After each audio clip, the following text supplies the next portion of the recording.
자, 이제 앞에 화면 볼게요. 서블릿을 진짜로 이제 활용하고 이 파일 내놔라고 하는 방식에서 벗어날 수 있는 이런 것들을 좀 설명을 드릴 건데, 일단은 이것부터 얘기를 해보죠. 제가 지금 이 서블릿에 실제로 F12를 눌러서 이렇게 실행을 시키면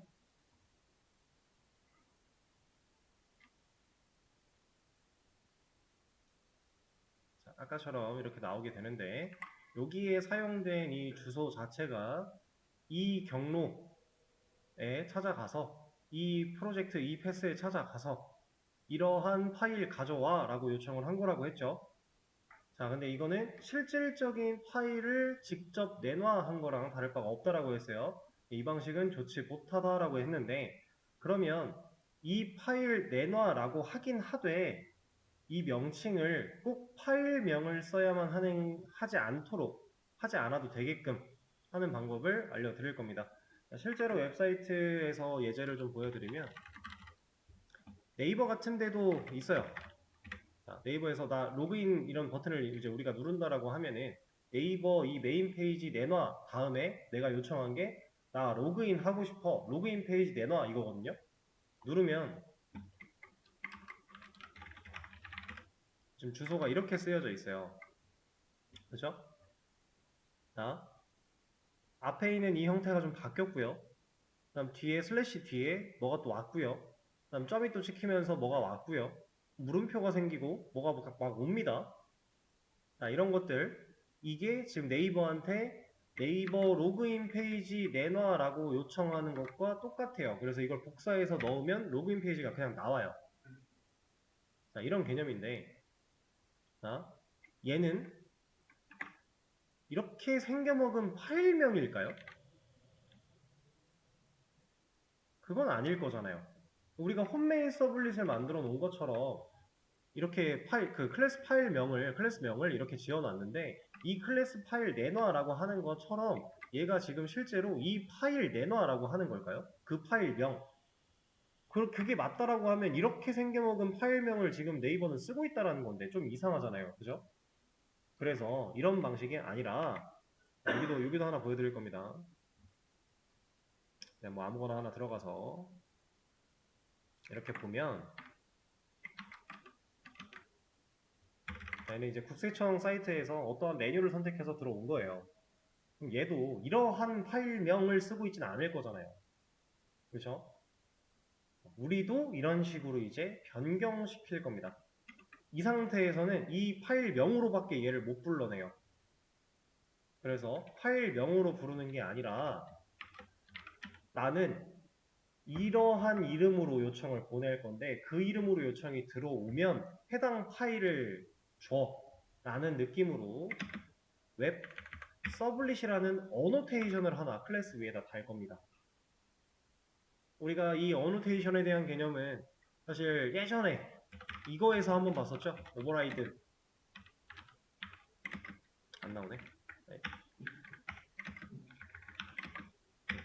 이거에서 한번 봤었죠? 상속받은 메서드를 이제 오버라이딩해서 쓰려고 할 때 이 오버라이드를 자동으로 만들면 그 메서드를 자동으로 만들면 이렇게 오버라이드가 붙어서 나오는 이런 형태가 있었는데 이거는 있으나 없으나 사실 큰 역할을 하진 않는다라고 했어요.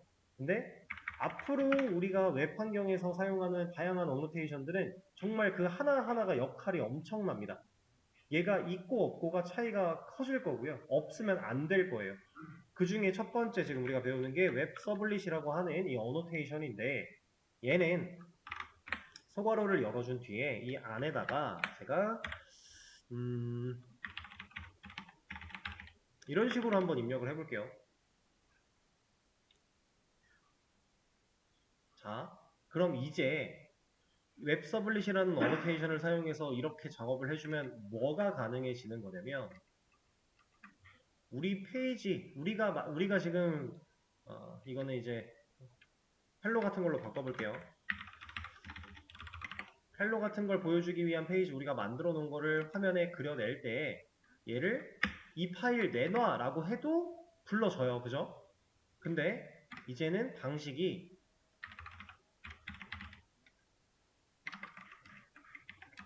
아이고. 이렇게 이걸로 난 들어갈 거야 라고 하는 방식으로 쳐도 같은 결과가 나오게 됩니다. 지금 주소는 이렇게 들어갔어요.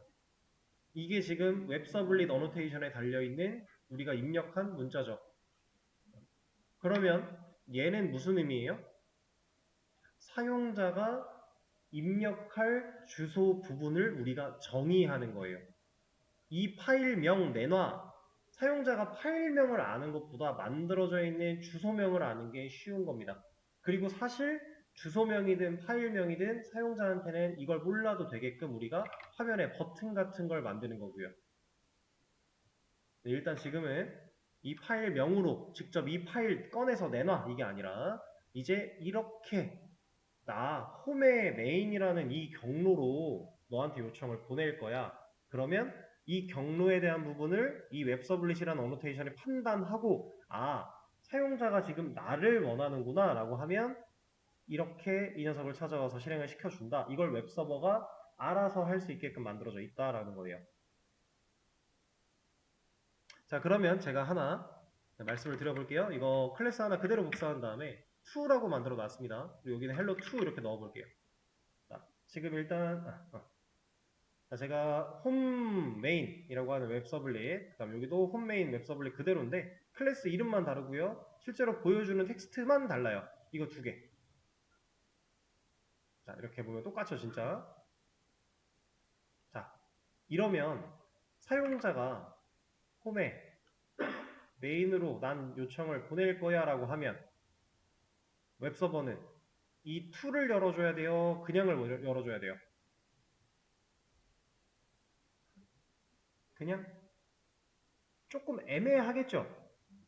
우리가 그동안 언어를 공부하면서 이런 비슷한 상황들이 있었어요. 얘네가 자체적으로 판단해도 되는 상황이 있고요. 자체적으로 판단했을 때 위험한 상황이 있어요. 근데 위험한 상황들은 항상 어떤 일이 벌어졌죠? 에러가 발생을 했죠. 에러가 발생을 해서 이거 안 돼 라고 했습니다. 그쵸? 지금 이거 뭘 띄워줘야 될지 이거 결국 이 요청 들어왔을 때 이거 판단 누가 한다고요? 웹서버가. 웹서버가 이거 판단해서 서블릿으로 통신을 해줘야 되는데 얘한테 줘야 돼, 얘한테 줘야 돼. 웹서버가 판단할 수 있어요? 없죠. 얘는 서버가 안 켜져요. 웹서블릿 경로가 하나라도 겹치는 게 있으면 서버 자체가 구동이 안 됩니다. 왜? 서버는 판단할 수가 없으니까. 이게 서버가 정상적으로 올라가 버리면 브라우저 쪽에서 막아야 돼요. 여기서 막아야 돼요. 근데 이거는 서버의 권한이 아니죠. 그럼 서버는 내가 판단할 수 없는 상황을 네가 코드를 작성해 놨네? 이거는 내가 서버를 정상적으로 켜줄 수가 없어. 이거 해결해. 안 돼. 중요합니다. 절대로 얘는 겹치면 안 돼요. 상황 이해되실까요?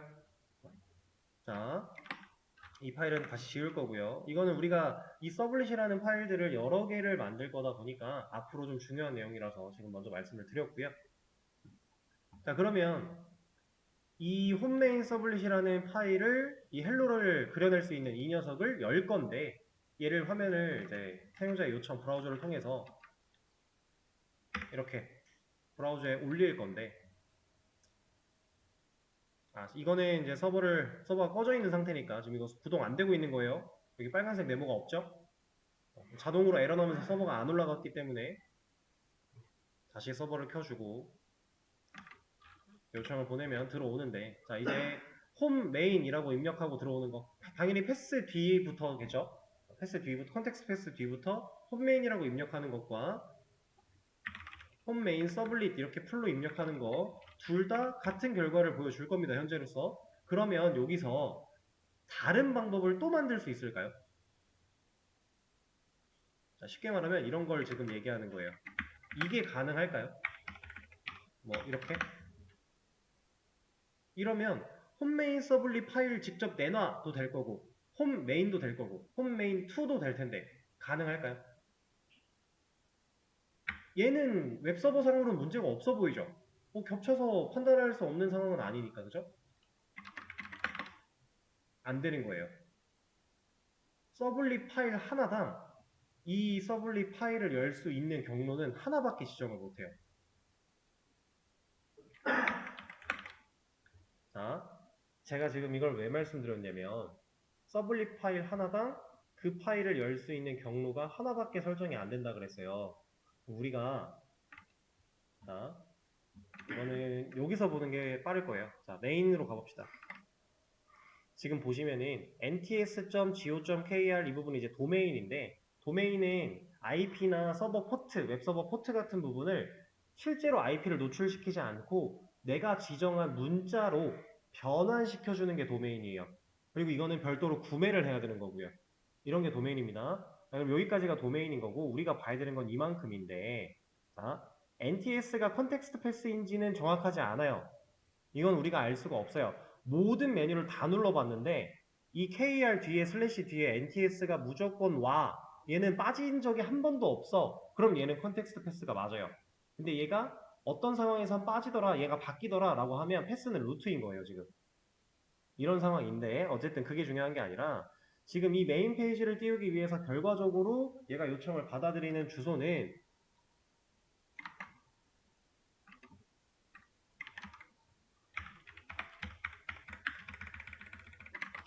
이거 둘 중 하나예요.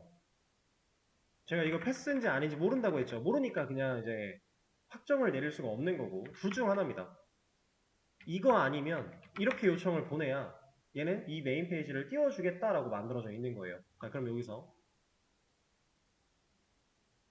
메뉴 하나 눌러볼게요. 자, 이렇게 바뀌었고 아까처럼 이 부분 잘라내고 보면은 NTS는 그대로 있네요. 자, 뒤에가 많이 바뀌었죠? 그렇죠? 이렇게 그냥 판단을 하겠습니다. 자, 그러면 서블릿 몇 개 필요해요, 현재?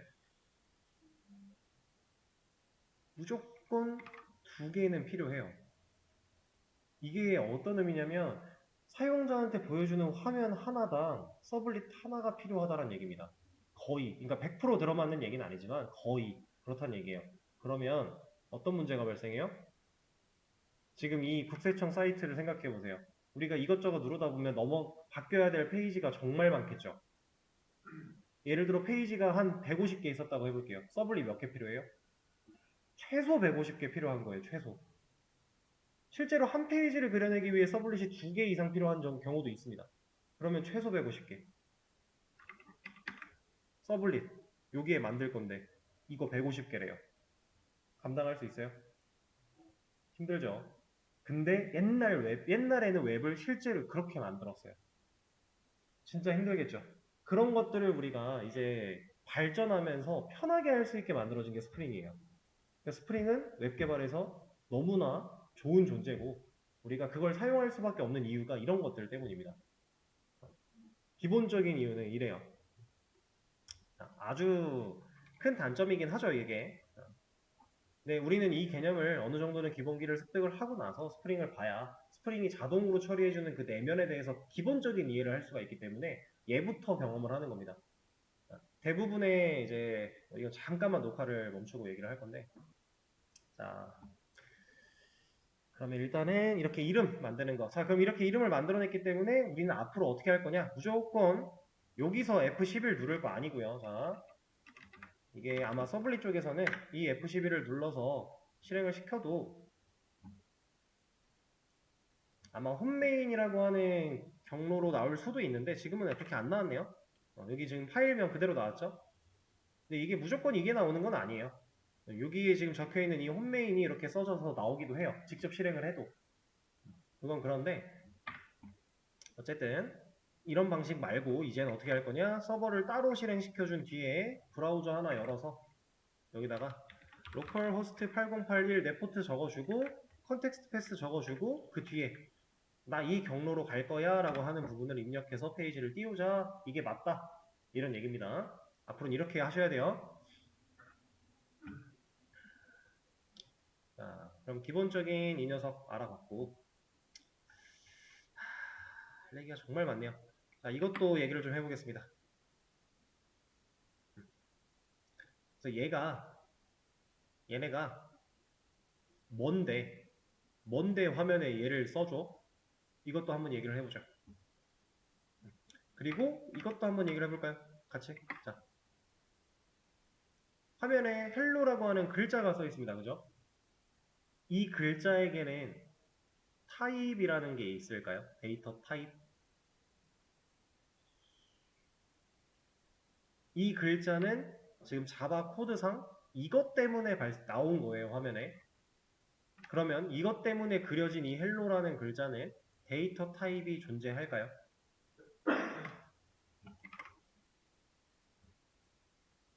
자,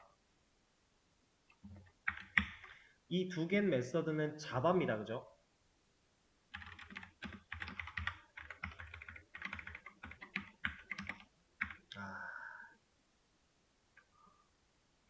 오케이. 지금 제가 보여드리려고 했던 거는 좀 다른데, 일단 이거부터. 방금은 인트로 변수를 만들어서 그 인트 값을 여기다가 넣으려고 했더니 안 돼요. 안 됩니다. 안 되는데, 그거는 얘랑은 지금 상관이 없어요. 여기에 관련된 거예요, 여기에. 그냥 순수하게 이것만 먼저 따로 볼게요. 자, 이 녀석은 타입이 없어요. 이건 그냥 텍스트예요, 텍스트. 이건 정말 순수한 텍스트. 자, 여기서는 타입이 있나요? 이건 타입이 있는 애인가요? 이 헬로는? 이건 있는 애예요. 이건 스트링이에요. 그쵸? 여긴 자바니까. 근데 이 자바를 통해서 얘가 화면을 그려내면 그렇게 만들어져서 화면에 나타난 이 글자는 스트링이고 인트고 이런 뭐 문자열이고 정수고 이런 게 아니라 그냥 텍스트입니다. 텍스트. 자, 이거는 생각보다 중요할 수도 있는 개념이에요. 실제로 이걸 뭐 엄청나게 판단해야 되고 알아야 되고 이런 건 아니지만 여러분들의 이제 기본적인 개념을 아실 때 중요할 수 있는 부분, 얘는 그냥 텍스트다. 화면에 그려진 건 그냥 글자고 이미지 그 자체고 더 이상 그 이상 그 이하 아무것도 아니다. 이렇게. 자, 그리고 아까 전에 제가 여기다가 이제 한글 같은 거 입력했을 때 한글이 안 보여요 이런 식으로 입력을 하면 이거 다 깨져 나오죠. 자, 지금 보시면은 새로 고침을 누르고 있는데도 적용이 안 됩니다. 이거 리로드가 안 돼서 그런 건데, 자, 이럴 때 개발자 도구를 여세요. 그리고 이게 새로 고침이죠. 개발자 도구 없을 때에도 이 녀석은 새로 고침이 맞아요. 페이지 새로 고침인데, 개발자 도구를 열고 나서 얘를 꾹 눌러보면 이런 게 나와요. 일반, 강력, 캐시 비우기 및 강력 이런 게 나옵니다. 이때 내가 지금 그 수정을 했는데 이게 적용이 잘 안 돼. 그러면 개발자 도구 열어서 이거 하세요. 그러면 얘가 캐시를 비워내면서 바로 적용을 시켜줍니다. 근데 이래도 이제 서버 리로드가 아예 안 된 상황이면 좀 기다리면 되고, 리로드가 됐음에도 적용이 안 되는 건 캐시 때문이에요. 이 브라우저는 매 순간순간 본인에게 필요하다고 판단되는 캐시를 자동으로 저장시키는 기능이 있기 때문에 우리가 코드를 바꿨음에도 코드 적용이 안 되고 남아있는 캐시로 페이지를 그려낼 때가 있어요. 그럴 때는 무조건 개발자 도구 열어서 꾹 눌러보고 이렇게 캐시 비우기 및 강력 세로 고침. 자, 이게 개발자 도구를 안 열면 꾹 눌러도 안 나와요. 그러니까 개발자 도구를 열어서 하시면 됩니다. 아시겠죠? 그리고 이렇게 깨진 글자.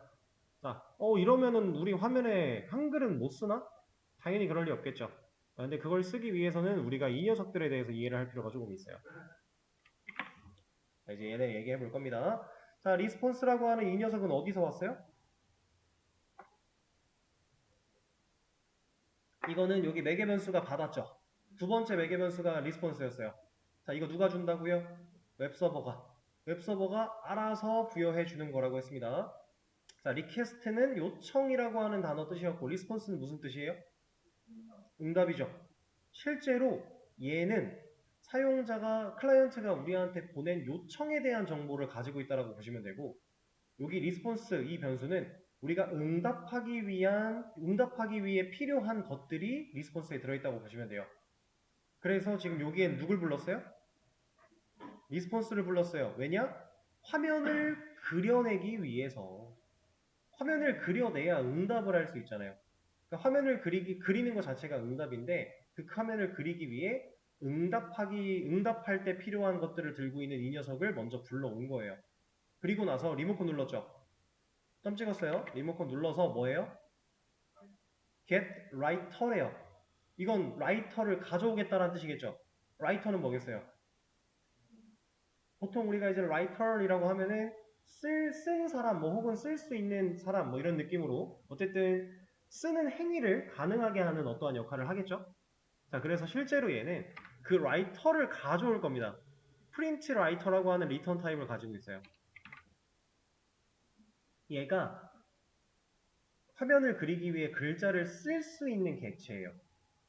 그 타입입니다. 그 녀석을 가져올 거야. 근데 그 녀석은 어디 들어있었다고요? 응답할 때 필요한 준비물들을 싹 다 들고 있는 리스폰스가 가지고 있었다. 그래서 나 응답해야 되니까 리스폰스 너 일로 와봐. 네가 가지고 있는 것 중에 나 화면에 글 쓸 거야. 이 라이터 좀 꺼내와. 라고 한 게 여기까지예요. 그리고 나서 그럼 그 뒤에 리모컨 누르는 건 이제 프린트 라이터라고 하는 객체한테 리모컨을 누르는 거겠죠. 이 자리에 프린트 라이터가 남았을 거니까, 그죠? 그러면 어펜드라고 하는 얘는 뭐냐면 실제로 글을 쓸 수 있는 준비를 그 객체를 불러다 놨으니까 그 녀석이 가지고 있는 이제 너 그래서 어떤 걸 쓸 건데 쓸 글들을 추가해 봐라고 하는 메소드예요. 그게 어펜드입니다. 그렇게 해서 여기 안에 우리가 실제로 글자, 문자들을 입력을 하면 얘가 그 글자들을 화면에다가 그려내 주는 거예요. 그런 역할을 합니다. 근데 한글이 안 나오죠. 자, 한글 어떻게 하냐.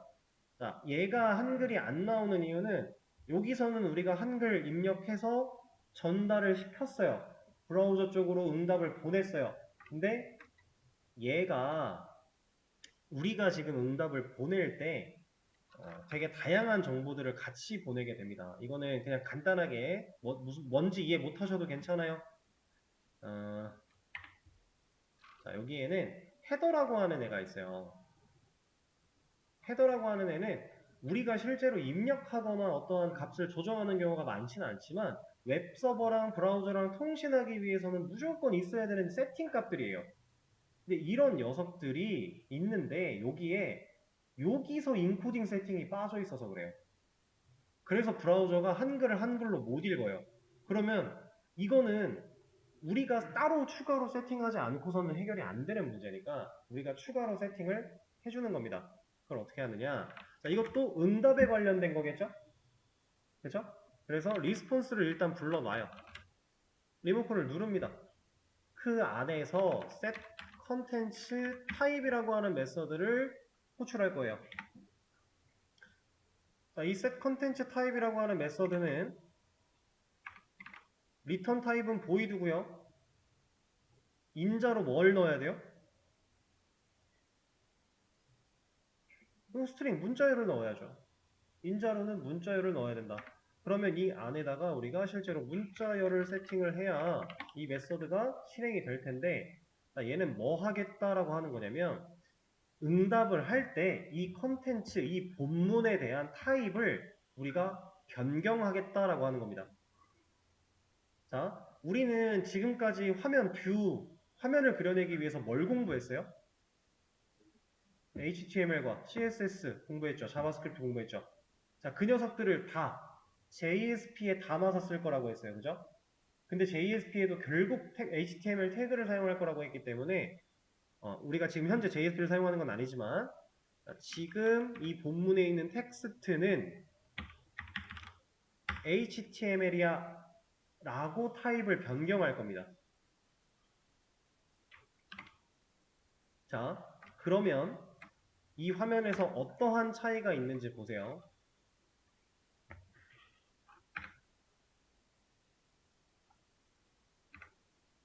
어떻게 됐어요?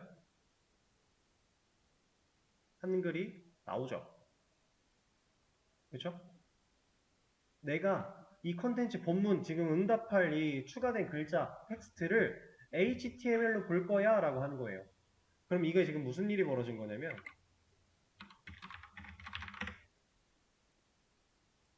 여기 HTML로 쓸 거야 라고 만들어 놓고 이렇게 텍스트 입력한 거예요.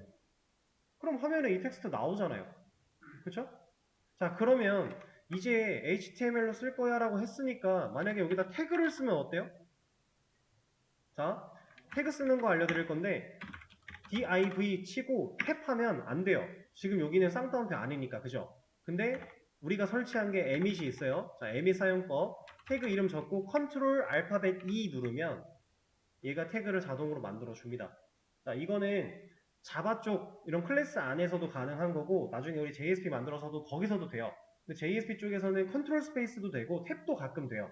되는 경우가 있어요. 근데 얘는 자바 쪽에서는 쌍따옴표 안에서나 이런 데에서는 컨트롤 스페이스나 탭이나 이런 거 안 먹으니까 emit을 사용하면 간단하게 태그를 만들 수 있어요. 자, 그럼 이렇게 div 태그로 한글이 안 보여를 감싸면 얘는 어떻게 되겠어요? 빨라지는 게 없겠죠. 왜? div는 태그니까 화면에 안 나타날 거잖아요. 그죠? 실제로 텍스트가 적혀 있지만 화면에 나타나지 않았죠. 자, 이거 차이 명확하게 보여드릴게요. 개발자 도구를 열어서 엘리먼트를 까보면 한글이 안 보여요가 div로 감싸져 있죠. 그리고 HTML, 헤드, 바디 다 나와 있어요. 태그가. 그죠? 자, 다시 여기 div 빼볼게요.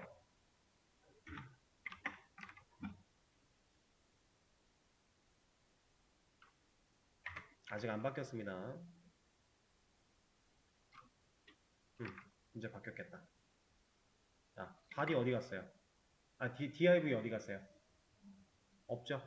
안 썼으니까. 그럼 이 HTML과 헤드와 바디는 왜 만들어졌어요? 얘 때문에. 이 녀석이 없어지면 이 엘리먼트는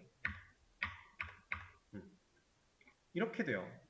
근데 잘 보시면은 HTML, 헤드, 바디 이거는 또 나와 있죠.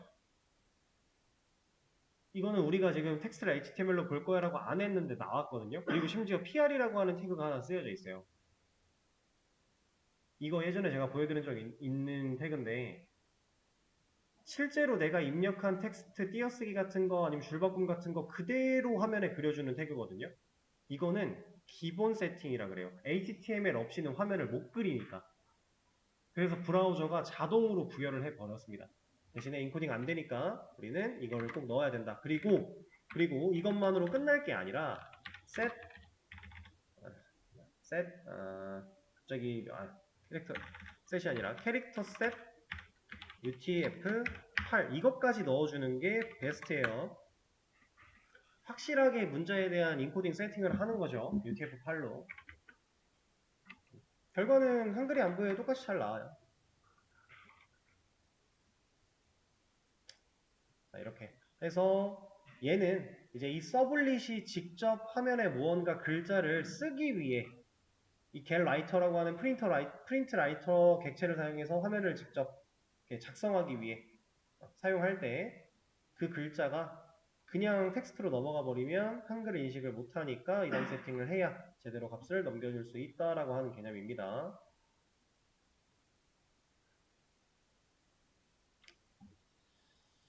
자, 그러면 요거 한번 예상해 보실래요? 자, 제가 지금 어펜드를 그대로 한 줄을 추가했어요. 한글이 안 보여요. 툴을 하나 만들어 놨는데 자, 이거 화면상에 그려질 때 이거 나오고 다음 줄에 이거 나올까요?